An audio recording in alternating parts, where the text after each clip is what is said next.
mudan yaali marweyn anoo ku hadlaya magacayga ama shaqadeeda agaasima ku xigeen macadka sidra waxaan u mahad celinayaa kasoo qaybgalayaasha barnaamijkan oo dood ahayd dood loogu talagalay maxaan ku dhahaa haweenka Soomaaliyeed inay ka maaragtay falanqeeyaan ka doodaan maadada la yiraahdo haweenka Soomaaliyeed ee qayb qaadashada siyaasadda challenges caqabadaha hortaagan gabdhaha Soomaaliyeed maxay tahay isku dayo from my personal point of view midkood waxa way aqoon la'aan it's like Soomaalidu waxay tiraa maamaha waxa leenahay meesh waxa la yiraahdaa I'm not sure maamaha say cabsaaq ay caawinaysaa meeshi wax u baahan meel hoo baahan yaa soo dad gabdhaha aqoon lahayn oo villages ka u badan hadii la yiraahdo siyaasadda gal maxay galayaan isweydiiso asha soo badii dadka maxaa la gabdhaha Soomaaliyeed aqoontooda way yartahay hadii la fiiriyo statistic in la sameeyo research ma garanayay maybe sidra inay sameysay so like waxa way 99% waxa aaminsanaysan wax baran dadkii maxaa la maybe probably wadamada kale soo aaday waxa laga yaabaa inay aqoon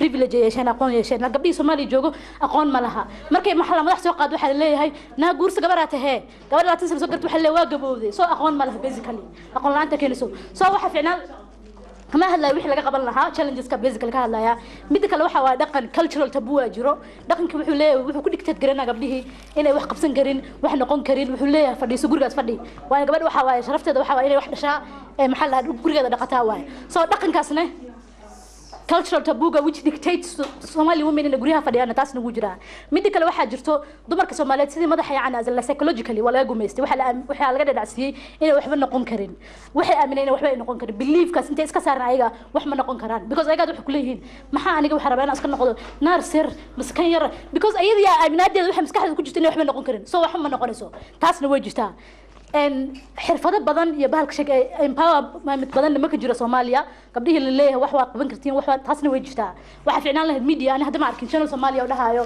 like waxa program ka waxa ugu talagalnaa dumarka Soomaaliga ahaa Soomaali dumarkii kor loogu soo kiciyo ma jiro so how do you expect gabdhihiina wax noqdaan magacaygu waxa la dhahaa Maryam aniga waxaan ka shaqeeyaa dhinaca saxaafadda marka in badan waxaan soo joogay dumar cabanaya iyo dumarka sida uga qayb galaan siyaasadda waxaan u maleynayaa aniga dad badan waxaan uga duwanahay inkastoo ay sax tahay oo aan dumarku aanay haysanin numberka nimanku ay mar walba kuraasta ka haystaan iyo meesha ka joogan haddana waxaan goobjoog u soo ahaa shirkii Mbagati oo kale meeshii maalintaas ay dumarku joogeen hadda ma joogaan haddana dawlado badan oo laga yaabo kuwa nagu cadaadiya annaga ama Afrika ama Soomaaliya inay ka mid yihiin inaanay maaragtay يعني دمر كانن حق بدن دولتهن يرجعون عني وأقولين وحنا ملاينا وأوقف في عنا وحن هلنا يعني جبر ما ركتي وزير أرمي الدبدات أو جبر وحنا هل رئيس وزراء وحاجين جبر برلمان كدمر كصومالي وح وجري نمبر في عن وأنا هو وجري جرين وفي عنتها ماشي على قصة الصعدة أنت هاس أنا شقينا أي وحنا أنت بدن كسر جري odayaasha dhaqanka Soomaalidu kala qayb ayay ka ahaayeen ma aragtay xulista siyaasadda inta aniga shaqeynay waligay ma arkin oday Soomaali ama nin Soomaali oo siyaasi oo dhahayo gabadha xaq uma laha laakiin challenge-ga jira waxa waaye because waxan waa siyaasad kursiga ninkan isaga raba walaalkiis xataa uma rabo waxaan la dhahayo gabdhaha rag wax uma rabaan ani ma aaminsani laakiin waa campaign waa challenge-ga inaan qaybteena ka qaadano xaqeena aan naga raadsano laakiin aniga ma aaminsani in dhaqan ahaan ma aragtay dhaqanka Soomaalidu aanu gabdhaha u ogoleyn bat waxaan aaminsanahay dhaqanka Soomaalida uu yahay number 1 waxa gabadha Soomaalida adka ugu horeeyo u ogol taas yaan aad ani dadka aan uga gadisanahay midaan ka okay waa midaan ka hadlaayo yani adiga inaad isku arkin inuu qofka haduu meel isku xiro asaga wax iska dhaadhiciyo wixii baad ahaanaysa waliga haduu waa inaad isku aragtaan waxan waa siyaasad rag way isku dilaan wiilba walaalkiis isku dilada way laga hadlo so adiga hadii lagu dhaho laakiin ma arkaysid ani generationkaygu aniga waxaan maleynaa 17 aan shaqo bilaab iyo u dhow ma arkin oday Soomaali oo dhahayo gabadhan ani gabar qabiilkayga ma matali karto dhahayo laakiin waana laga xusul duub badan yahay waynaga campaign-kii anaga waxaan arkaynaa in la maaragtay hoosna loo wado marka raggeeno ma qaldano mana abuse gareeyaan sida ani aaminsanahay laakiin anaga la rabaa inaan soo saarno say gabadhan u sheegtay inaan mideena kale aan support gareeno oo anaga waasaas waxaan u joogay 2004 عاشة أحمد عبد الله وحي أهيد مدحوين إسكوس وشرحدي I think وحي هالشهال قضاء أملاينا ما يقدم مرة بارمان كجرتا أملاينا يسان ودبعت هذا الشيء يسقى بدن أو ودن كان كجرتا marka annagiya sidaan shirarka ugu doodayno inaan wax helno annagiya haddana maalintay noqoto codka in loo baahdo isku diidayno because annaga aamis waa annaga dhibka waxaa annaga iska dhaadhicinay waa ay siyaasadda xaggeen ka joognaa waxaan dhihi lahaa ma dhowin haddii aan nahay haweenka Soomaaliyeed waxaan tusaale u soo qaadan karaa sida meel kun tallaabo noo jirto kale waxaan dhihi karaa waxaan ka gaarnay 2 tallaabo sababtoo intaan horta siyaasadda loo soo gelinba doorarkii hoose ma aragtay arrimaha bulshada iyo haweenka horta marka horeba ka liitaan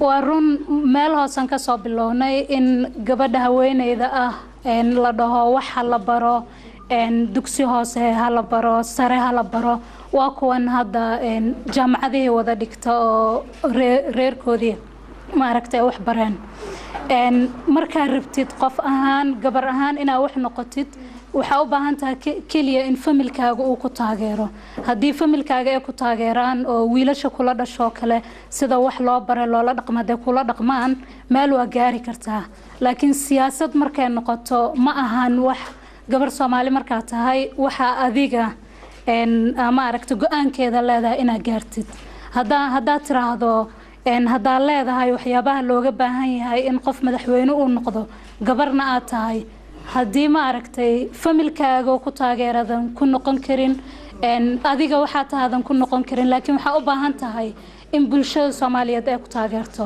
bulshada Soomaaliyeedna waxaa madax u ah oo aan dhihi karaa qabaa'ilada marka waa caqabada horta ugu horeysa taagan walaashay Maryam waxay dhahday okay meel hoose meel kun tallaabo noo jirto kalaan waxaan ka joognaa 2 tallaabo waxaan ku dari lahaa Cabdirasaaq okay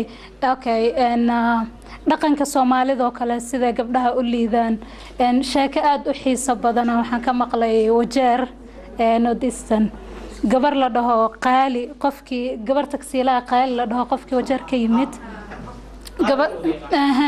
gabadhaas gabadha ugu horeysay noqotay hadan kaligeed inay taa umaleynaya oo taksiila ah Wajeer ayadaa go'aansatay familkeedii ku taageeray oo gaariga u gaday inay taksiila noqoto waa shaqo kaliya ragga lagu yaqaanay laakiin markay noqoto waxa dhacday in dadku idil ay la wada yaabaan ay dhahaan war gabar ilaahow gabar gaari ay wadato hadaan raacayuusan ila gadoomin marka haweenkan ugu badnaa waxa dhahayay gabadhan shaqo rageed waa ma qaban karto laakiin waxay tiri ragga ay taageeray markay in cabaar ah hawsha ay ku jirto waxay noqotay wax caadi ah marka gabar ahaan hadaa istaagtid oo waxay ragga qaban karaan qabatid waa qaban kartaa laakiin markay siyaasad noqoto waxa ku xiran tahay qabiilna ma ogolo ayadoo rag uu joogo inuu gabar booskaas yar ma aragtay qabiilka loogu talagalay la siiyo qualification and you'll find that in 2017 women representation in laga saaray qadka because ma soo kacayaan so Somalia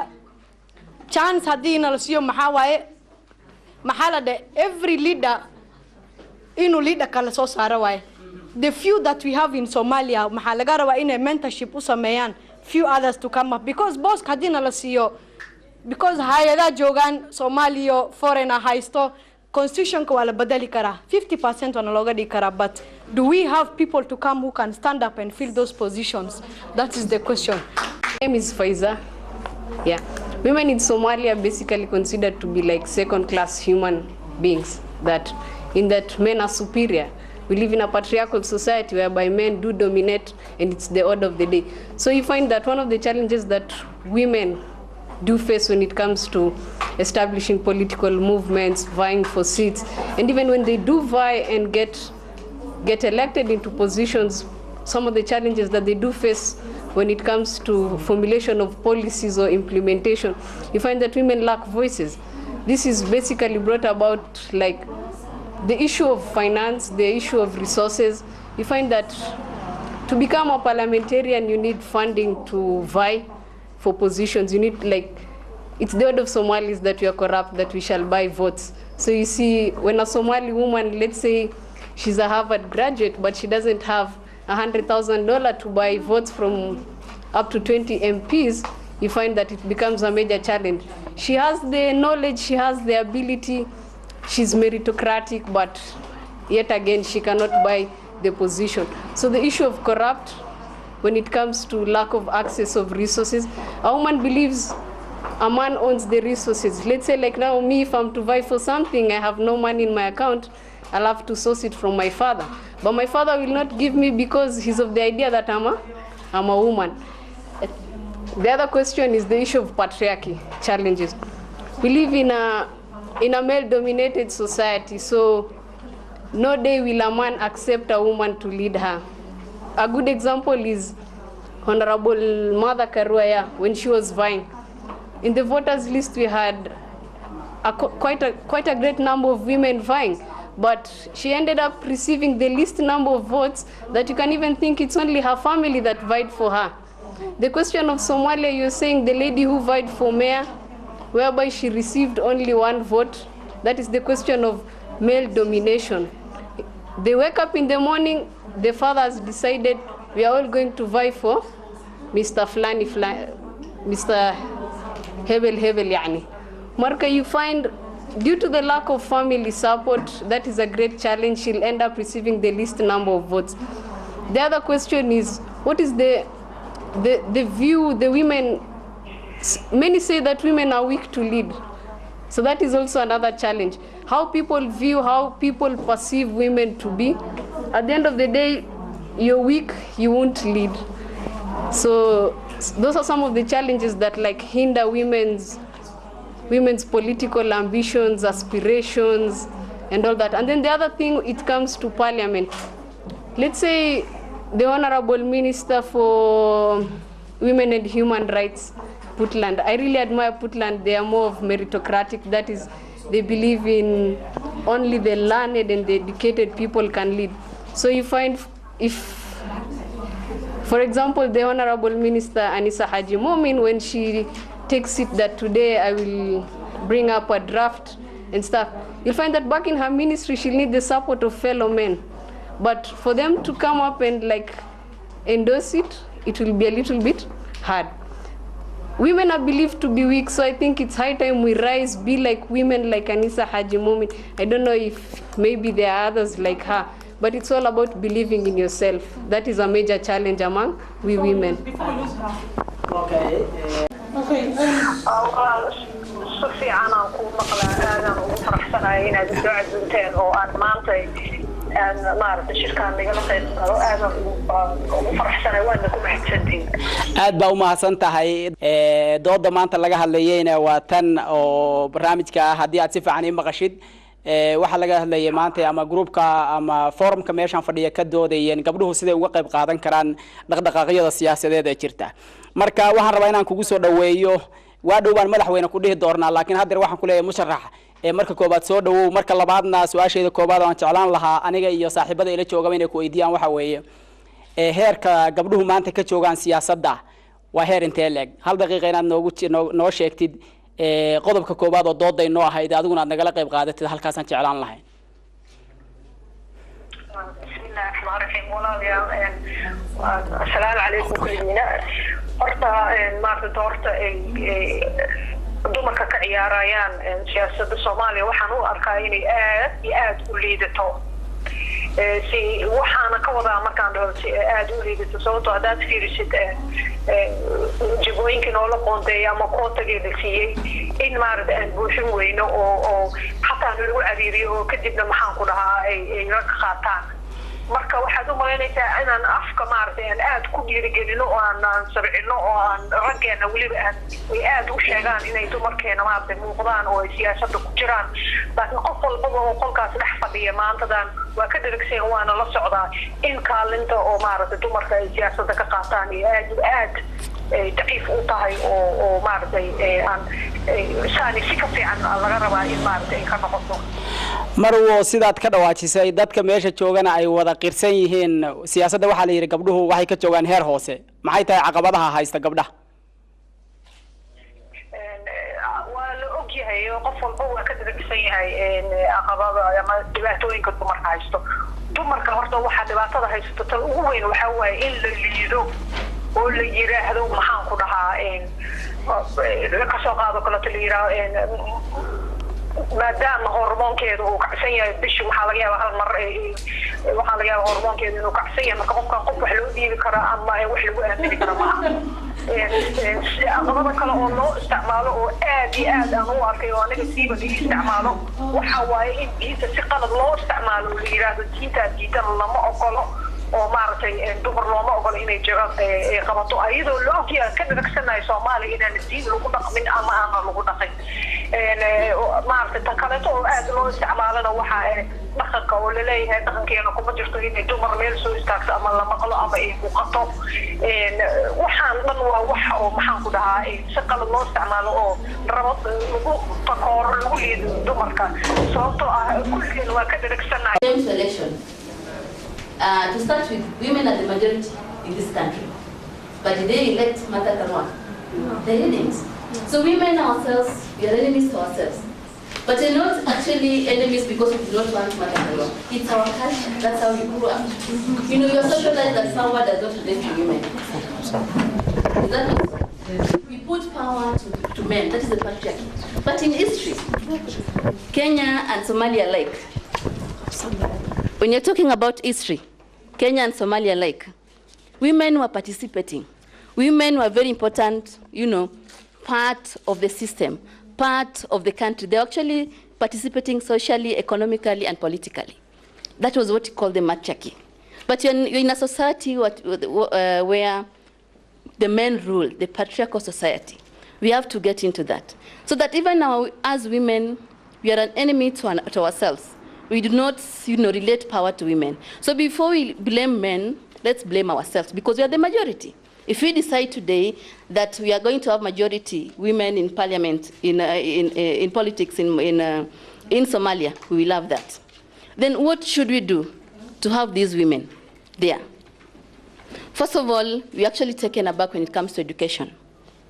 You know, men are given that priority. Because you cannot go there and effectively, you know, perform, you know, do your duty as a woman, articulate the issues of women, participate in policy making, participate in strategic, you know, strategies when you don't have the skills, the knowledge that is required. But we're talking about election 2016, it's tomorrow. What can we do like today so that we have women participate in politics? First of all, let us identify these women. You know, encourage these women to come up. Let's encourage the women to come up. Identify the women that are really serious into getting into this to politics. Another thing that we need to do is, you know, enhance their skills. Let's not use build, because building is starting from scratch. Enhance their skills in campaigning. For me, it's not about resources. It's about having the right skills, because if I come with the right strategy to the people, this is what I have for you, and they buy my idea, I will go. Let me, you know, have that platform. It's about appreciating yourself as a woman. You know, I can get what this man can get. It's about her sitting here. It's our role. Let's go identify these women. After identify, if you are the one, come out. You know, you're a human being. It's your human rights. It's something that is, you know, it came from all those global women movements, and it's actually practiced. Come out. Election is tomorrow. We have to work on this today. Let's talk about the quota. We are supporting as UNDP the quota systems across. You know, the Somaliland election was supposed to be this year. It was, you know, postponed. The election is coming up in Mogadishu, in Puntland. Election is coming. And apart from that, across Somalia, if you look at the Puntland strategic plan, 5-year strategic plan, 2014, 2017, gender is cross-cutting. In fact, we had a meeting with the president. He's very articulate about women. It's us not coming out to start with. Let's not blame the people. Okay. And looking at the structure of your research, I'm actually disappointed that you're leaving men out, because men are part of the problem. Let's also, because we're talking about women of 18 years and above. Why women of 18 years above? Let's get, you know, men's perspective of this. The research is very important for us, you know.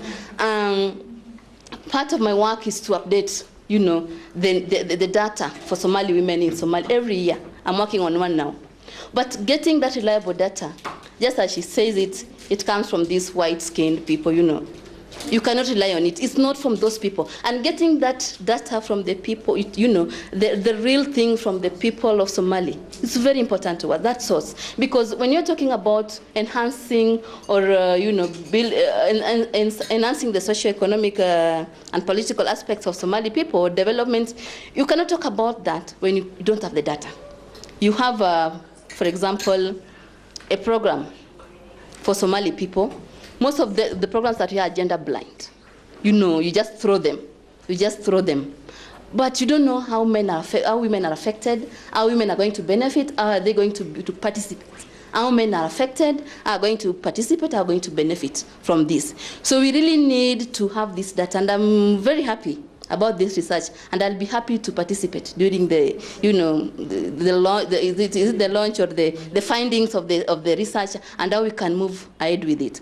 But if the election is 2016, let's come out. Let's build the capacity of these women to participate. Whatever they want, if it's advocacy, we are there to support. Let's come out. Let's, you know, get these women out of there, and let's, you know, fill this parliament with women to articulate the issues that affect us. oo ana aaminsanahay maanta si fiican u dhacday aad baan idinku mahadcelinayaa inaad maanta ka soo qayb qaadateen aad joogtaan oo si fiican maaragtay aad u dhiibateen fikradiina waxaan u mahadcelinayaa oo kale Cabdisaaq Cirro oo ka socda centerka aw jaamac Umar Ciise Cultural Center in Islii waxa hadalka ugu horeeyay Cabdisaaq uu yiri markuu furayay doodan waxay ahayd waxaan u filayaa markay dhamaato inay oran doontaan waqti noogu dara سما هين وأنا قاعد تاسي سما هن وأنا رنتي سيدا قناكسن أو قرحة بدن أو شرفت له وهو قاميني discussion كاني أدبو مهتسينها عبساق وحن ومهد علينيا محن كلها partners كنا European Union ك UNDP وكسر قيب كلا أيقونه وحن ومهد علينيا صحافة قبلها يرقبه نلتشوجه وحن ومهد علينيا دمان ما تشتغل سكاف ده رأي دمر به وحن السويدية what next وحن سبين دونا هذا إيميل كاي كقدي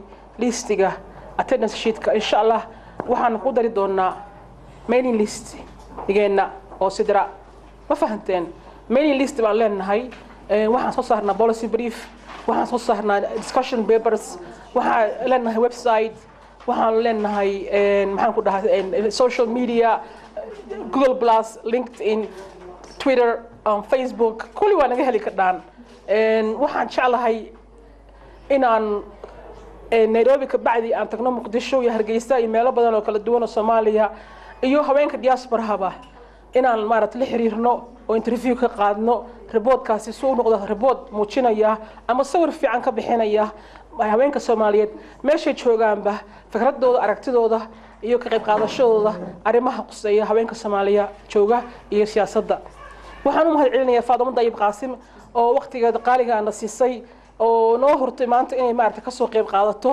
iyadoo qadka loo soo gashay maxaan ku dhahaa marka dambe aan telefoon ku wacnay Faadimo Dayib Qaasim oo ah musharax u taagan inay noqoto gabadha ugu horeysay taariikhda Soomaaliya ee soo sharaxda maxaan ku dhahaa madaxweyne runtii fikrado ideas aad u fiican iyo talo bixin fiican bay soo jeedisay waxaan ku dhasan doonaa reportkeena waxaan u mahadcelinayaa dhammaan social media groupka ku jiray oo su'aalo badan naga soo weydiinayay oo aan u weyno waqti inaan uga jawaabno oo aniga mar dambe aniga teamkaygaba mar kale si kale aan uga jawaabi doono oo ayagana waa fanskeena dhaqdhaqaaqayaan la socdaan social media su'aalo badan bay naga weydiinayeen Facebooka iyo Twitterka ay lahaayeen su'aalo kala duwan oo su'aalaha xataa u dhawaa kuwa aad idinkana weydiiseen oo ah Somali women miyay ka wadaan condition baa jira waxbarashadeeda ilaa iyo yani gabar ma waxaad waxbaratay mise gabar kasta rabto su'aal noocaas na wayna soo weydiinayeen waxaad moodaa in baryahan dambe uu jiro guux aad u adag ama guux weyn oo dhawaaq fiican leh in haweenka Soomaaliyeed meesha joogaanba ay u bisil yihiin in ay ka qayb qaataan maxaan ku dhahaa dalkoodii iyo maxaan ku dhahaa ummadda Soomaaliyeed ku nool Soomaaliya يعني حقوقهم الرأسدان سياسات وحاجة جوح وين بتشرح أما هالنقطة movement دقائق حجان سنة هالنقطة أما شخصي هالنقطة سيد فاضم وكله أما صم جيم هالنقطة مثل وذاك قبل كل حد ويبديهين مركب واحد مهم أخف في عن إلا هلا مانتا محن كلها وأنا أقول أسوه يتي ومدى الصوماليات إلا هلاي مانتا معد إيوه كيد لو كيدين إيوه أركيف بالله كيد له بارتي أنه كيدين إنه دقائقاسي ما أنت قفكي أباهن أونلاين وحكيه ليا ويب سايت كنا أنت موفمنت أيهين قبلها هجامين إياه members كتيرة membership conditions كتيرة يوحى لمدة مركز عاد بوم هالسنتين مدن أمروين شركة وعينو حريم واحد أمه علينا يا تيمك إجلس شقيني محن كلها عن باريستاني ورنتي لعنتود سوتقول لهين إن ما أنت مرتي to this مرتي الextent أنا ما نو أما this far أنا ما نو وحنا ما علينا محمود سمتبع وما علينا يا إيوه سحر لا اسمعني حاج حسن والله بدو ما أنت ما شاء الله قيب اللي بحكي قهتين عن باريستان وصعبية تيم كي بليز